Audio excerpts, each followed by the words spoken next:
महत्त्वाची बातमी, लोकशाही मराठीने दिल्ली हायकोर्टात दाखल केलेल्या याचिकेवरती आज सुनावणी होणार आहे। केंद्रीय माहिती आणि प्रसारण मंत्रालयाने लोकशाही मराठी चॅनलवरती 30 दिवसांची बंदी आणली होती आणि त्याच बंदी विरोधात लोकशाही मराठीने दिल्ली उच्च न्यायालयात 11 जानेवारीला याचिका दाखल केली होती। तर कागदपत्रांच्या त्रुटी दाखवत माहिती प्रसारण मंत्रालयाने आणलेल्या बंदीला लोकशाही मराठीने आव्हान दिलंय। याच याचिकेवरील तिसरी सुनावणी आज पार पडणार आहे।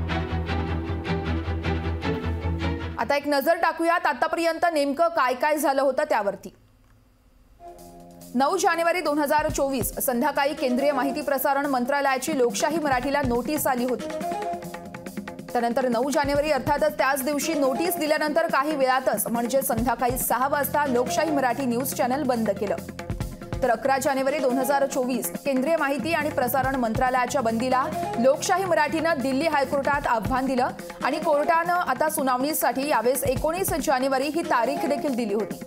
तर 19 जानेवारीला लोकशाही मराठीने आवश्यक ती कागदपत्र कोर्टाकडे सादर केली होती। दिल्ली हायकोर्टाने यावेळेस सुनावणीची पुढची तारीख दिली आहे। तर 25 जानेवारी अर्थातच आज दिल्ली हायकोर्टात याच संदर्भात महत्त्वाची सुनावणी पार पडणार आहे।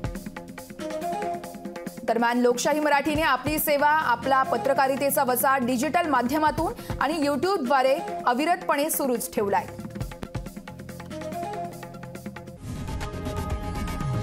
लोकशाही मराठी ऐका, पहा, जागरूक रहा।